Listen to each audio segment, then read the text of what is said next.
கோபாசி நண்பர்களுக்கு வணக்கம். 2026 சட்டமன்ற தேர்தலை நோக்கி எல்லா கட்சிகளுமே விறுவிறுப்பு தயாரிட்டு இருக்காங்க. கட்சிகளோட நகர்வு, கூட்டணி கணக்கு தொடர்பாக நம்மளோட கலந்துரையாடுவதற்காக அரசியல் விமர்சகர் தோழர் மசூர் சத்யா அவர்கள் இணைந்திருக்காரு. அவங்கள வெல்கம் பண்ணிக்கலாம். வணக்கம் தோழர். வணக்கம் தோழர். இப்ப இந்திய வரலாற்றிலே, தமிழ்நாடு எடுக்காம இந்திய மொத்த வரலாற்றிலே எடுத்துட்டோம் அப்படின்னா, ஒரு கூட்டணி, இத்தனை கட்சிகள் இருக்கக்கூடிய கூட்டணி அப்படிங்கிறது ஒரு இத்தனை ஆண்டுகளாக தொடர்ந்து வெற்றியிலேயே பயணிக்கிறது அப்படிங்கிறது சாத்தியமே இல்லை. அது தமிழ்நாட்டில் சாத்தியமாயிருக்கு. இதுக்கு என்ன காரணமா இருக்குன்னு நினைக்கிறீங்க? இப்ப பாஜக இணைப்பு அப்படிங்கிற ஒற்றை புள்ளி தான் அவங்களை இணைத்து வச்சிருக்கா, அந்த கூட்டணி இணைத்து வச்சிருக்கா? இல்ல திமுக வந்து சரியா வழி நடத்துறாங்களா? இல்ல இங்க இருந்த ஒரு 4 எம்எல்ஏ 2 எம்பி கிடைக்குங்க, வெளியே போனா கிடைக்காது, அதனாலதான் இருக்காங்களா? என்ன காரணமா இருக்கும்?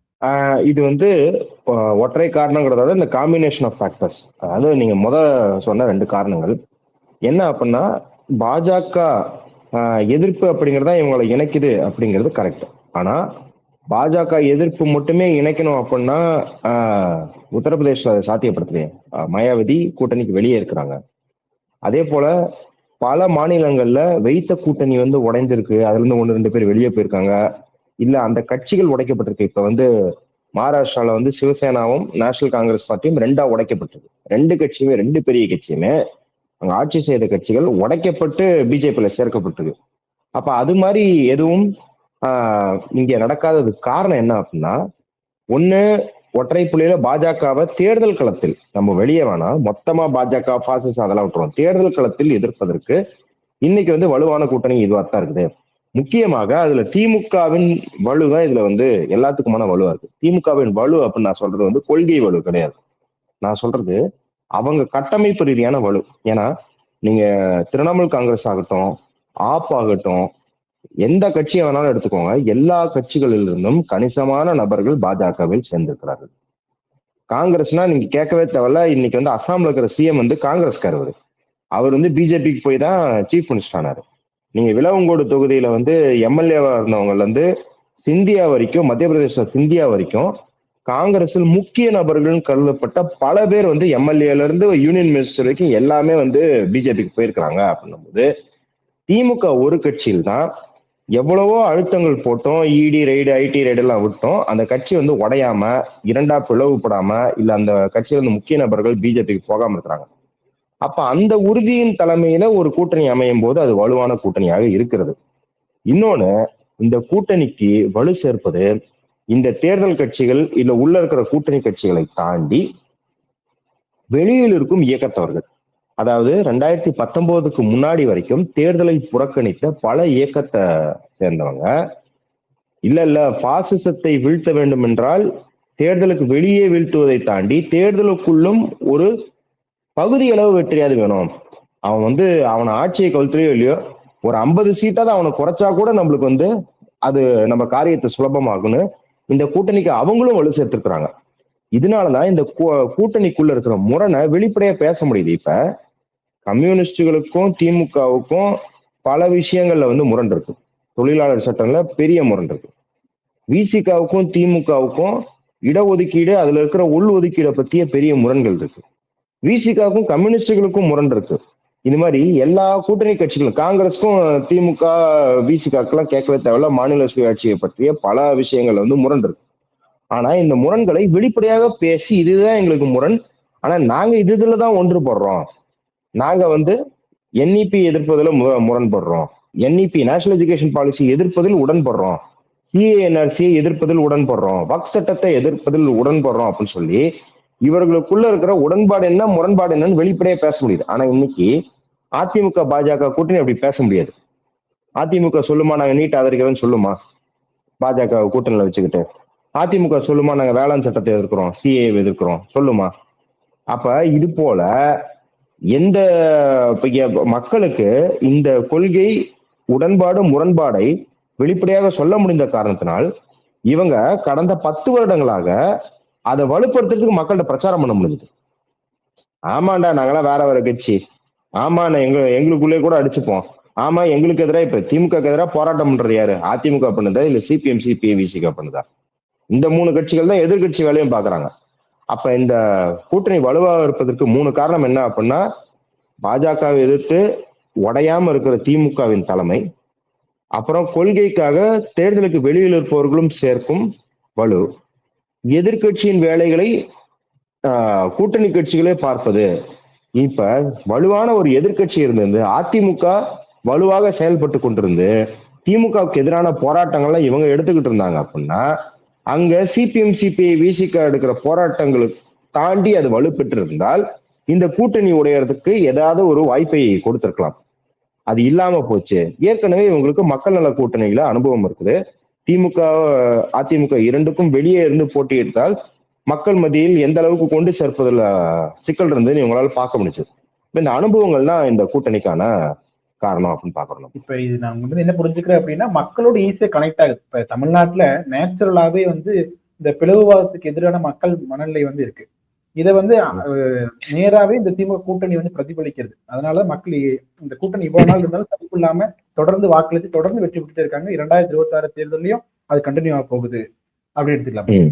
கண்டிப்பாக 2026 தேர்தலையும் அது தொடர போகுது. ஆனா என்ன அப்படின்னா, இது மக்களின் பிளவுவாத எதிர்ப்புக்கான வெற்றி அப்படின்னு பார்க்க முடியாது.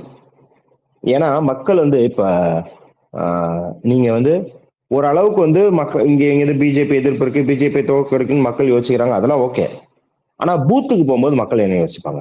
பூத்துக்கு போகும்போது மக்கள்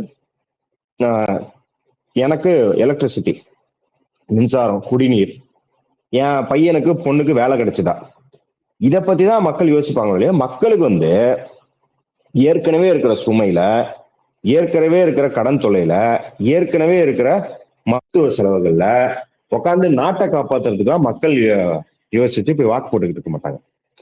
அவங்க வந்து பிளவுவாதம் அதெல்லாம் யோசிக்க மாட்டாங்க. அது வந்து ஜென்ரலா வந்து, அதாவது அந்த 5 வருஷம் ஓட்டிங் போடாத டைம்ல பிஜேபி மேல எதிர்ப்பு உருவாக்குறதுக்கு அதெல்லாம் யூஸ் ஆக முடியாது. அன்னைக்கு போய் எதுல ஓட்டு போட போறாங்க அப்படிங்கிறதா இருக்கு. இப்போ திமுகவா ஆதரிச்சு ஓட்டு போடணும்னா 1000 ரூபாய் கொடுத்துருக்காங்க. இப்ப பொங்கல் போனஸ் 3000 ரூபாய் கொடுத்துருக்காங்க. பஸ் இலவச பஸ் இருக்குது. அப்புறம் வந்து கல்லூரி போகும் மாணவர்களுக்கு இதே போல வந்து உதவி தொகை தராங்க. இதெல்லாம் காரணமா இருக்கலாம். இப்ப திமுக எதிர்த்து வாக்கு போறதுல என்ன காரணமா இருக்கலாம்? சொத்து வரி ஏறிச்சு, எலக்ட்ரிசிட்டி விலை ஏறிச்சு. அதுக்கு திமுக வந்து அதிமுக தான் காரணம்னு சொல்றாங்க. அதை விட்டுருவோம். ஆனா மக்கள் பார்வையில இருந்து எதிர்ப்பு ஆதரவு இப்படிதான் தெரிவிப்பாங்க பட்டனை பிரஸ் பண்ணும்போது. அப்ப அப்படி இருக்கும்போது திமுகவின் பாசிட்டிவ்ஸ் அதிகமா ஹைலைட்டா இருக்கா, திமுகவின் நெகட்டிவ் அதிகமா ஹைலைட்டா இருக்கான்னு கேட்டீங்கன்னா பாசிட்டிவ் தான் அதிகமா ஹைலைட்டா இருக்குது. ஹைலைட்டா இருக்குன்னு நான் ஏன் சொல்றேன் அப்படின்னா, எதிர்ப்பை ஹைலைட் பண்ணுவதுதான் எதிர்கட்சியின் வேலை. அதை சிறப்பா செஞ்சாங்களான்னு பாருங்களேன். இப்ப 2011 தேர்தல், 2006 தேர்தல், 16 தேர்தல், 21 தேர்தல், இதுதான் நான் விவரம் தெரிஞ்சு பார்த்த தேர்தல். அதுக்கு முன்னாடி நான் வந்து விவரம் தெரியாத சின்ன பாப்பாவா இருந்தேன். அதனால வந்து 6, 11, 16, 21 4 தேர்தல் வச்சுப்போம். 2011 தான் இதுல இருக்கிறதே பயங்கரமான ஆன்டி இன்கம்பன்சி பார்த்த தேர்தல். 2011ஆம் ஆண்டு திமுகவுக்கு எதிராக இருந்த ஆன்டி இன்கம்பன்சி தமிழ்நாட்டு வரலாறுல வேற எந்த கட்சிக்கும் இல்லாம இருந்திருக்கலாம். மேபி 1967 காங்கிரஸ்க்கு இருந்திருக்கலாம் ஒழிய, திமுகவுக்கு 2011 இருந்த அதிருப்திங்கிறது ரொம்ப ரொம்ப மிகப்பெரிய அதிர்ச்சி. ஏன்னா நீங்க பாருங்க, 10 மணி நேரம் 12 மணி நேரம் பவர் கட்டு, எலக்ட்ரிசிட்டி பிரச்சனை இருந்தது, 2G குற்றச்சாட்டு இருந்தது. அப்புறம் மத்தியில காங்கிரஸ் இருந்து அவங்க நிர்வாகத்தினால வந்த விலைவாசி ஏற்றம், வேலையில்லா திண்டாட்டம் எல்லாத்துக்கும் திமுக உடந்தையாக்கப்பட்டது. அதே போல அமைச்சர்கள்லாம் நில அபகரிப்பு பண்றாங்க அப்படிங்கிற ஒரு பெரும் குற்றச்சாட்டு இருந்தது. அப்புறம் அழகிரி அவர்கள் தினகரன்ல ஒரு வெறியாட்டம், அது வந்து பெரிய மனித உரிமை மீறலா பார்க்கப்பட்டுச்சு. அதெல்லாம் தாண்டி ஈழ இன அழிப்புக்கு திமுக தான் காரணம் போன்ற ஒரு சித்தரிப்பு ஏற்பட்டு திமுக மீது அவ்வளவு எதிர்ப்புகளும் வெறுப்புகளும் திருப்பப்பட்டுச்சு. அப்ப இப்படி ஒரு 6 ஃபேக்டர்ஸ், பெரிய பெரிய ஃபேக்டர்ஸ் வந்து உங்களை வந்து அலக்கழிச்சது திமுகவை. இன்னைக்கு அதுல 10% கூட இல்லை. இன்னைக்கு அதுல ஏங்க 2016 ஜெயலலிதா அம்மா போட்டியிடும் போது கூட அவங்களுக்கு இருந்த ஆன்டி இன்கம்பன்சி கூட இன்னைக்கு என்னங்கிறேன். ஏன்னா 2016 அவங்க போட்டி போடும்போது கூட செம்பரம்பாக்கம் ஏரியை திறந்து விட்டது ஒரு பெரிய இஷ்யூ இருந்தது. நவம்பர் 2015 இன்னும் பல பிரச்சனைகள் இருந்தது. இருந்தாலும் அவங்க வெற்றி பெறதுக்கு காரணம் மக்கள் நல கூட்டணின்னு வச்சுக்கலாம். ஆனா அந்த ஆன்டி இன்கம்பன்சி கூட இங்க இல்ல. காரணம், அது திமுக சிறப்பா ஆட்சி செஞ்சானா அது ஒரு 50% காரணமா இருக்கலாம். மிச்சம் 50% காரணம் திமுக எதிர்ப்பு எதையுமே எடுத்து அதிமுக போராட்டமாகவும் அதை மக்களின் பொது மனநிலையில ஒரு பயங்கரமான திமுக எதிர்ப்பாக மாற்ற தவறிவிட்டது அதிமுக. நீங்க இந்த இந்த கடந்த 5 வருஷம் ஆட்சியில பாருங்களேன், சாம்சங் போராட்டம், தூய்மை பணியாளர்கள் போராட்டம், ஆசிரியர்கள் போராட்டம், அரசு ஊழியர்கள் போராட்டம், செவிலியர் போராட்டம், அப்புறம் சாதி ஆணவ படுகொலை, வேங்கைகள் பிரச்சனை, நாங்குநேரி பிரச்சனை, இந்த மாதிரி உழைப்பாளர்கள் பிரச்சனை, எல்லா பிரச்சனையும் இருக்குது. பெண்கள் பிரச்சனை இருக்கு. இது எதுலயாவது அதிமுக அவங்கதான் பிரதான எதிர்ப்பு சக்தியா இருந்தாங்கன்னு கேட்டா கிடையவே கிடையாது. பெரிய போராட்டம் நடந்துகிட்டு இருக்கு சென்னையில, 30 நாளைக்கு மேல தாண்டி போய்கிட்டு இருக்கு. எடப்பாடி எங்கன்னு பார்த்தா சமந்தி வீட்டுல விருந்து சாப்பிட்டு இருக்கிறாரு. அப்ப இது மாதிரியான ஒரு சூழல் இங்க வந்து ஒரு முக்கியமான பிரச்சனை நடந்துகிட்டு இருக்கு. எல்லாரும் போராடிக்கிட்டு எங்கன்னு பார்த்தா அமித்ஷாவை பார்க்க போயிருக்காரு, கட்சியை வச்சு மூஞ்ச தொடச்சுன்னு ஒரு விளக்கத்தை கொடுத்துக்கிட்டு இருக்காரு. அப்ப எதிர்கட்சி இப்படி இருக்கும்போது திமுகவுக்கு ரொம்ப ரொம்ப ரொம்ப அதான் படுத்துக்கிட்டே ஜெயிக்கிறதுன்னு சொல்லுவாங்க. தமிழ்நாட்டுல வந்து எம்ஜிஆருக்கு அப்புறம் சொல்லுவாங்க, நிறைய பேர் படுத்துக்கிட்டே ஜெயிக்கிறதுன்னு சொல்லுவாங்க. அது உண்மையிலுமே இப்ப வந்து படுத்துட்டு ஜெயிக்கிறதுனா இந்த எலெக்ஷனா தான் இருக்குது. அந்த அளவுக்கு எளிமையா இருக்குன்னு நினைக்கிறீங்களா? 2016 மக்கள் நல கூட்டணி பார்த்த வேலையே 2026 வந்து டிவிக்கே பார்க்க போறாங்களோ? அதனால இவ்வளவு கான்பிடன்ட் இருக்கு. மக்கள் நல கூட்டணி பார்த்த வேலைன்னு அவங்களை வந்து அவ்வளவு சிறுமைப்படுத்த வேண்டாம். ஏன்னா அவங்க வந்து கொள்கைக்காக ஓட்ட பிரிச்சு கரெக்ட் தான். அந்த அளவுக்கு கூட தாவேக்கா வருமா அப்படிங்கிறது எனக்கு தெரியல. ஆனா கண்டிப்பாக தாவேக்கா வந்தது திமுகவை விட அதிமுகவுக்கு தான் வாக்குகள் இழப்பதற்கான வாய்ப்புண்டு. அதுவும் குறிப்பாக செங்கோட்டையனை சேர்த்ததனால் கொங்கு பகுதியில் அவர்களுக்கு நிறைய ஓட்டை பிரிக்க போறாங்க அப்படிங்கிறது. இப்ப சில பகுதிகளில் மேபி இப்ப தூத்துக்குடி, விழுப்புரம் இது போன்ற பகுதிகளில் வந்து திமுகவுக்கு அடி விழலாம். தாவேக்கா வந்ததுனால திமுகவுக்கு கொஞ்சம் அடி விழலாம். ஆனால் எவ்வளவுதான் விஜய் முகத்துக்கு வாக்கு செலுத்தினாலும் அந்த வாக்குகள் உண்மையிலுமே பல லட்சமா மாறணும்னா அங்க இருக்கிற கேண்டிடேட்ஸ் தான். தாவேக்கால நீங்க சொல்லுங்க, இப்ப நான் திமுகனா கண்ணை மூடிட்டு ஒரு 5 தொகுதி சொல்லுவேன், அங்கெல்லாம் ஜெயிப்பாங்க. அதிமுகவுக்கு அப்படி சொல்லலாம். விசிகா கம்யூனிஸ்டுக்கெல்லாம் 2 தொகுதி 3 தொகுதி நீங்க கன்ஃபார்மா கண்ணை மூடிட்டு சொல்லலாம், இங்கெல்லாம் ஜெயிப்பாங்க அப்படின்னு. தாவேக்காக்கு அப்படி ஒரு 5 தொகுதி சொல்லுங்களேன், இந்த 5 தொகுதி எல்லாம் இவங்கவங்க நிப்பாங்க ஜெயிப்பாங்கன்னு. அப்படிலாம் ஒண்ணும் கிடையாது. ஏன்னா தாவேக்கா இன்ன வரைக்கும் அரசியலே செய்யவில்லை. அதாவது அவங்க என்ன நினைக்கிறாங்க அப்படின்னா, எல்லாரும் சொல்றது வந்து அவங்க பாஜக எதிர்க்கல, திமுகவை தான் எதிர்க்கிறாங்க. நான் என்ன கேட்கிறேன், அவங்க எப்ப திமுக எதிர்த்தாங்க? திமுகவை எதிர்ப்பதுனா இப்ப நான் சொன்னேன் இல்லையா, இவ்வளவு பிரச்சனைகள் நடந்தது இல்ல, சாம்சங் போராட்டம், எல்லா போராட்டம் நடந்தது இல்ல. இந்த போராட்டமா எந்த போராட்டத்துல அவர் திமுகவை எதிர்த்து நின்னாரு? எதுலையுமே கிடையாது. திமுகவையே அவர் ஸ்டாலின் அனுப்புன்னு சொல்லுவாரு, தீய சக்தி தூய சக்தி எல்லாம் பேசுவாரோ இல்லையா, இதெல்லாம் பஞ்ச வசனங்கள், எதிர்ப்பு கிடையாது. அரசியலில் எதிர்ப்பு என்பது அந்த எதிர்ப்பு உங்கள் எதிராளியை ஏதேனும் செய்ய வைக்க வேண்டும். திமுகவை ஏதாவது செய்ய வச்சிருக்கா தாவேக்கா? எதிர்த்து அப்பப்பா தாவேக்கா களத்துல இறங்கிடுச்சு, இனிமேல் நம்ம இந்த சட்டத்தை அமல்படுத்த முடியாது அப்படின்னு ஏதாவது இருக்கா? ஒண்ணும் கிடையாது. பேரை கூட பயன்படுத்த மாட்டேங்கிறாங்க தலைவர்கள் அவங்க. ஆமா, யாருமே பேரை கூட பயன்படுத்துறது கிடையாது. மிஞ்சி போனா ஒரு ஹேஷ்டேக் வேணா பயப்படலாம். இப்ப டிஎம்கே டேக்ஸ் தமிழ்நாடு ஃபார்வர்ட்னு ஒரு ஹேஷ்டேக் போட்டா இந்த வெர்ச்சுவல் வாரியர்ஸ்லாம் டிஎம்கே டேக்ஸ் தமிழ்நாடு பேக்வர்ட்ஸ்னு பயங்கர ஹார்ஷா விமர்சிப்பாங்க அப்படின்ட்டு வேணா அந்த கேம்பெயினுக்கு வேணா பயப்படலாம் மொழிய, ட்விட்டர் கேம்பெயினுக்கு வேணா பயப்படலாம் மொழிய, களத்தில் தாவேக்கா இருப்பதனால் 4 பேருக்கு 5 பைசா கூட பிரயோஜனம் கிடையாது. அப்ப அப்படி இருக்கும்போது அவர்கள் தேர்தல் களத்தை எதை கொண்டு சந்திப்பார்கள்? கூட்டணி கட்சி ஏதாவது இருந்தா, ஒருவேளை அன்புமணி ராமதாஸ் அவர்கள் பக்கம், டிடிவி அவர்கள் பக்கம் இருந்தா ஒரு 2 சீட்டு 3 சீட்டு வந்து அங்கங்க தேர்றதுக்கான வாய்ப்புகள் இருந்திருக்கலாம். தனிச்சு போட்டியிட போறாங்க அப்படிங்கிறது இவங்க என்ன நினைச்சிருக்காங்கன்னா, தேர்தல் நடந்து முடிஞ்சதுக்கு அப்புறம் தான் நம்ம தாவேக்கா எவ்வளவு வீக்குன்னு தெரியும் அப்படின்னு நினைச்சிட்டு இருக்காங்க. தாவேக்கா எதிர்ப்பாங்க. நான் அதெல்லாம் அப்படி அவ்வளவுலாம் வந்து ரொம்ப பெரிய எக்ஸ்பெக்டேஷன்ஸ் நீங்க தாவேக்கா மேல வைக்கிறது. நீங்க வந்து எலெக்ஷனுக்கு முன்னாடியே பார்க்க போறீங்க, இந்த கட்சியால ஒரு தேர்தலுக்கு எதிர்கொள்ள கூட முடியல அப்படிங்கிறது. கேண்டிடேட் போட ஆரம்பிச்சதுல இருந்து கட்சியில பாருங்க, யாருமே உண்ணாவிரதம் இருப்பான் பனையூர் வாசல்ல, விஷம் குடிச்சிட்டேன்னு செய்தி வரும், இல்ல பிரஸ் கான்ஃபரன்ஸ் கொடுப்பான், இன்னையில இருந்து நாங்க தாவேக்கால இருந்து விடுபட்டு நாத்தாக்காவில் சேர்றோம், அதிமுகவில் சேர்றோம், கொஞ்சம் பகுதியில வந்து திமுக சேரலாம், ஆனா பெரும்பகுதி அதிமுக நாத்தாக்கால தான் சேருவாங்க. அப்ப அது போல, ஏன்னா என்ன ஒரு கூத்துனா, எலெக்ஷன் டைம் வந்துச்சுன்னா எப்பயுமே நாத்தாக்கால தான் இந்த கூத்து நடக்கும். சாரையா கட்சியை விட்டு வெளியே வருவாங்க.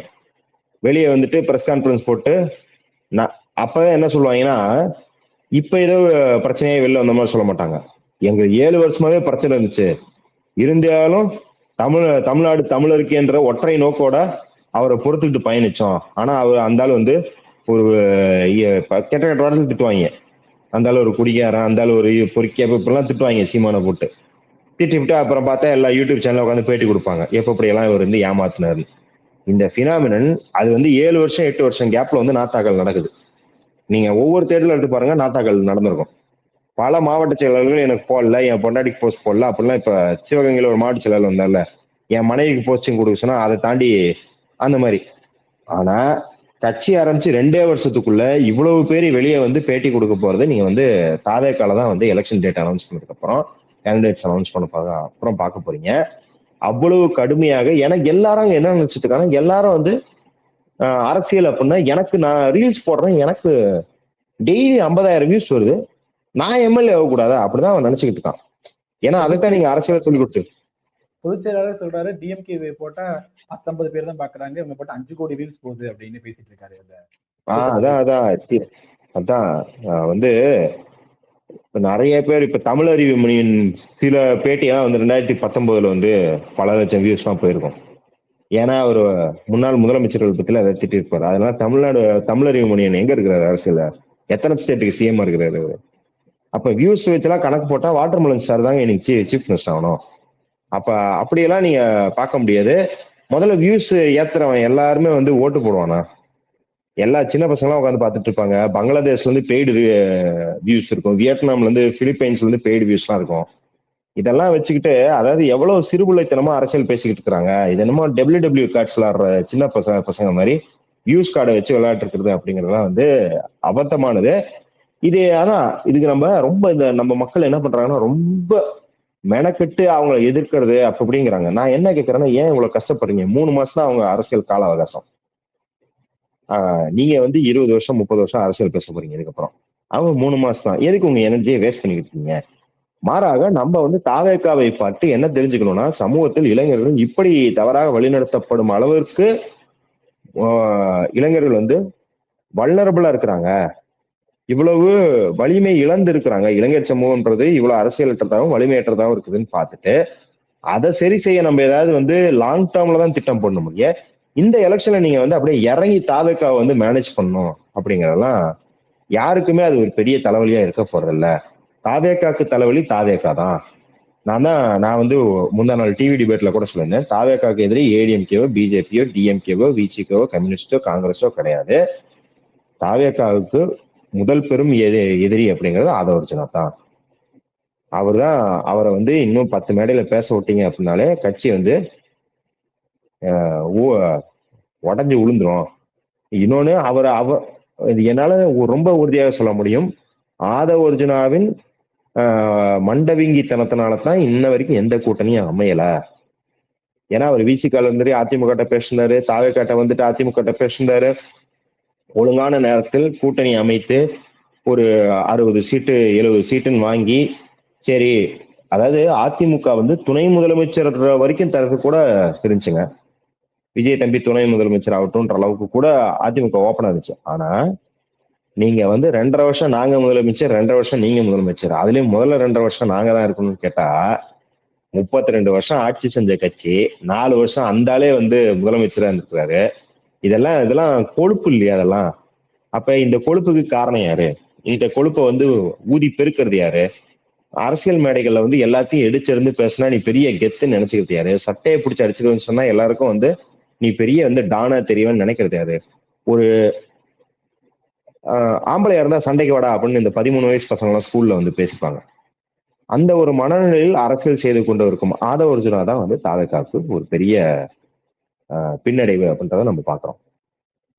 இன்னொரு பக்கம் வந்து பிஜேபி கட்டமைக்க சொல்ல முடியாது, திருப்பி கட்டமைச்சிருக்கக்கூடிய இந்த கூட்டணி என்டிஏ கூட்டணி அப்படிங்கறதுதான் திமுக எதிர்ப்பா இருக்குமா, இல்ல திமுக கூட்டணி விசஸ் அதர்ஸ் தான் 2026 களம் இருக்கு?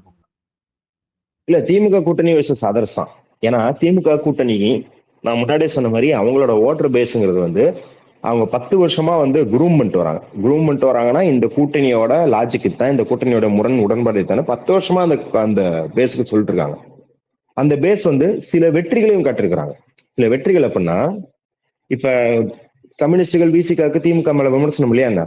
அல்லது கம்யூனிஸ்டுகளையோ விசிகாவையோ ஆதரிக்கும் நபர்களுக்கு, குடிமக்களுக்கு திமுக மேல கடுமையான விமர்சனம் இருக்குது. இப்ப இந்த போராட்டங்கள்லாம் நடக்கிறது அதுதானே, ஆசிரியர்கள், அரசு ஊழியர்கள் போராட்டங்கள் நடக்கிறது அதுதானே காட்டுது. ஆனால் அதில் நாம் என்ன கவனிக்க வேண்டும் என்றால், அதிமுக அதே பிரச்சனை இருந்துச்சு, திமுக அதே பிரச்சனை இருக்கு. அதிமுக 5 வருஷம் போராடினா உங்களுக்கு கிடைப்பது கேஸும் கைதும். திமுக 5 வருஷம் போராடினா அந்த 100 பிரச்சனை அட்லீஸ்ட் ஒரு 15-20 பிரச்சனையா சால்வ் ஆகுது.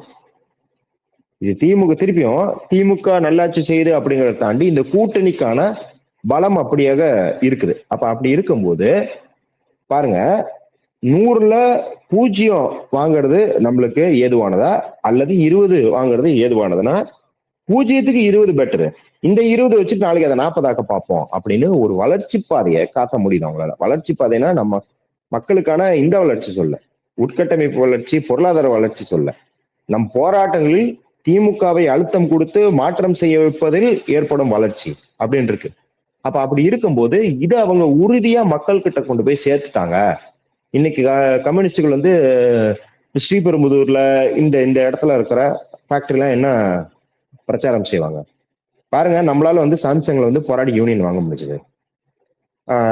அதே போல பல இடங்கள்ல என்ன போராடுவாங்க அப்படின்னா, விசிகாவட்டும் கம்யூனிஸ்டுகள்கிட்ட பாருங்க, எங்களால் அழுத்தம் கொடுத்து சாதி ஆணவ படுகொலைக்கு எதிரான ஒரு ஆணையம் அமைக்கப்பட்டிருக்கு, சட்டம் இயற்றுவதற்கு அப்படிங்கிற மாதிரியான பேச்சுக்கள், அதை அப்படின்ற மாதிரியான பிரச்சாரங்கள் முன்னெடுக்க முடியும். இதற்கு எதிராக என்ன கூட்டணி என்ன பிரச்சாரம் எடுக்க முடியும்? திமுகவின் ஒற்றை புள்ளி அப்படின்னு எல்லாரும் பிரச்சாரம் பண்ணும்போது, ஒருவேளை இப்ப தாவேகா திமுகவும் அதிமுகவும் ஒரே அளவுல விமர்சிச்சுது அப்படின்னா, இது நீங்க சொல்ற மாதிரி திமுக வர்சஸ் எவ்ரி ஒன் அப்படின்னு இல்லாம ஆயிருக்கலாம். வேற வேற கூட்டணி, தாவேகா வர்சஸ் திமுக அதிமுக, இது ஒரு 3-way ஃபைட் 4-way ஃபைட் இருக்கலாம். இப்ப அப்படி கிடையாது. இது திமுக வர்சஸ் ஃபுல் ஒட்டுமொத்த கூட்டணியாத்தான் ஆயிருக்கு. எலெக்ஷன்ல ஐடியாலஜிக்கலா இது ஃபைட் என்ன ஆயிருக்குன்னா, என்டிஏ வர்சஸ் தமிழ்நாடு. அதுதான் முதலமைச்சர் சொன்ன மாதிரி என்டிஏ வர்சஸ் தமிழ்நாடு. இது என்டிஏக்காக இடம் கொடுக்க போறோமா? இப்ப தாவேகாவும் அதுல நினைச்சுக்கலாம். என்ன அப்படின்னா, தாவேகாவில் ஓட்டு பிரிவது அப்படிங்கிறது ஐடியாலஜிக்கலி யாருக்கு சாதகம்னா அது என்டிஏக்கு தான் சாதகமா இருக்கும். ஏன்னா அதான் நான் முன்னாடி சொன்ன மாதிரி தாவேகா எதிர்ப்புன்றது திமுக எதிர்ப்பு கிடையாது. திமுகவின் தவறை சுட்டிக்காட்டி அவர்களை வீழ்த்துவது கிடையாது. அதற்கு பதிலாக திமுக அப்படின்னு நினைச்சுக்கிட்டு அதற்கு பின்னாடி இருக்கிற தமிழ்நாட்டோட வெற்றிகளை சிதைக்கிறது. தமிழ்நாட்டோட இப்ப மருத்துவம், கல்வி எல்லாம் இது திமுகவின் தனி சொத்து கிடையாது. திமுக அதுல ஒரு பெரிய பங்காற்று இருக்கு. ஆனா அதை தாண்டி பெரிய இயக்கங்கள் இங்கேயே கான்ட்ரிபியூட் பண்ணிருக்கு. 100 வருஷமான திராவிட இயக்கம், கம்யூனிஸ்ட் இயக்கம், தலித் இயக்கம்லாம் அதுக்கு போராடி பெற்ற உரிமைகளா இருக்கு. இது என்ன பண்ணுதுன்னா, திமுகவை திட்டுறன்ற சாக்குல அதையெல்லாம் கொச்சப்படுத்துற வேலை இருக்கு இல்லையா, அது என்டிஏக்கு தான் சாதகமா அமையும் அப்படிங்கிறத நம்ம பாக்குறோம். இறுதியா பார்க்கணும் அப்படின்னா, இன்னைக்கு இந்தியா டுடே சி ஓட்டர்ஸோட கருத்து கணிப்பு ரிலீஸ் ஆயிருங்க. திமுக கூட்டணி 45% வாக்குகளை பெற்று மீண்டும் ஆட்சி அமைக்கும் அப்படிங்கிற மாதிரி சொல்லியிருக்காங்க. இதை பத்தி இது நம்மளுக்கு தெரிஞ்சதுதான். ஆனா என்ன அப்படின்னா, அதுல 22% அதர்ஸ் இருக்கு. இப்ப அந்த 22% யாருக்கு போகும்? இப்ப சீமான் தாவேக்கா எவ்வளவு பிரிச்சுப்பாங்க? தாவேக்காவுக்கு 15-20% வரைக்கும் போகுமா அப்படிங்கிற நம்ம பொறுத்துட்டு பார்க்க முடியும். 40% இருக்காங்க தாவேக்காரங்க. அவங்க முதல்ல எங்களுக்கு 18% இருந்தாங்க, 24 30 35 அப்புறம் இப்ப 40 வந்துட்டாங்க. எதுக்கு காசா பணமா சொல்றதா சொல்ற 80% 90% சொல்ல வேண்டியதானே. அதனால நான் தாவேக்கா எவ்வளோ மொட்டமான தேர்தல் வியூகம்லாம் பண்ணிக்கிட்டு இருக்காங்க அப்படின்னா, தாவேக்கா இன்டர்னல் சர்வேன்னு ஒண்ணு வெளியிட்டுட்டு அதற்கு பிறகு அதை இந்தியா டுடே சர்வே அப்படின்னு சொல்லி பெலிக்ஸே போய் எல்லா இடத்துலையும் பேசி, இதன் காரணமாக இந்தியா டுடேவே ஒரு அறிவிப்பு விட்டுச்சு, தயவு செஞ்சு இது யாரும் இந்தியா டுடே சர்வேன்னு நம்பாதீங்க, இது தாவேக்காவோட இன்டர்னல் சர்வே, இது இந்தியா டுடே சர்வேன்னு சொல்றதெல்லாம் பொய் சொல்றாங்கன்னு இந்தியா டுடே கார்டு போட வேண்டிய லெவல்ல அந்த ஆங்கர் அக்ஷிதா நந்தகோபால் நினைக்கிறேன் அவங்க பேர், அவங்க நியூஸ் வாசிக்க வேண்டிய லெவல்ல தாவேக்கா பொய் செய்தியை பரப்புச்சு. இப்ப அதெல்லாம் நம்ம கணக்கு எடுத்துக்க முடியாது. ஆனா இப்ப சி ஓட்டர்ஸ் ஆகட்டும் யார் எடுத்தாலும் இங்க திமுக தோக்க போதுன்னு காட்டினா மாட்டிக்கிடுவாங்க. இப்ப நம்ம இந்த சர்வே எல்லாம் நம்மளுக்கு நம்பிக்கை கிடையாது. ஏன்னா இதே சர்வேகள், இதே எல்லா இந்தியா டுடே சர்வே ஆகட்டும், அது டைம்ஸ் நோ சர்வே ஆகட்டும், இந்த சி ஓட்டர் மை ஆக்சிஸ் நிறைய சர்வே இருக்குல்ல, எல்லாமே என்ன சொல்லுச்சு, பிரதமர் மோடி தலைமையிலான ஆட்சி 400 சீட்டு ஜெயிக்க போகுதுன்னு சொல்லுச்சு. 240 சீட்டு. இது வந்து ஏதோ சின்னதா தெரிஞ்சு நடந்த தவறு இல்லை. இது வந்து ஷேர் மார்க்கெட்டை ஏமாற்றுவதற்காக, ஒரு பங்கு சந்தையை ஏமாற்றுவதற்கான ஒரு நடவடிக்கைன்னு எல்லாரும் சொன்னாங்க. அப்ப சர்வேக்கள் அப்படிங்கிறது இந்தியாவில் வந்து அது சார்பு நிலை இல்லாம நடக்குதானா அது ஒரு பொலிட்டிக்கல் அஜெண்டாவை தான் நடக்குது. அப்படி இருக்கும்போது இப்ப திமுக அவங்க ஜெயிக்கிறதுன்னு சொல்றது காரணம், திமுக தோத்துருச்சுன்னு சொன்னா எவனும் நம்ப மாட்டான் அப்படிங்கிறதுனால தான் வழிய, அது வந்து உண்மை நிலைமையை அவங்க எந்த அளவுக்கு கணிச்சிருப்பாங்க. அதனால இந்த பர்சன்டேஜ் கணக்கெல்லாம் நமக்கு தெரியல. ஆனா இன்னைக்கு எப்படின்னா 45% நீங்க வாங்க தேவையில்ல. ஆக்சுவலி நீங்க 37-38% வாங்குனீங்கனாலே ஆல்மோஸ்ட் ஜெயிச்சிடலாம் கூட்டணி. அப்ப 45% அப்படிங்கிறது ரொம்ப கம்ஃபர்டபுளா தான் ஜெயிக்க போறாங்க அப்படின்றத காட்டுது. ஓகே, இவ்வளவு நேரம் எங்களோட பல்வேறு கருத்துக்களையும் நேரத்தை பகிர்ந்ததுக்காக ரொம்ப நன்றி. நன்றி.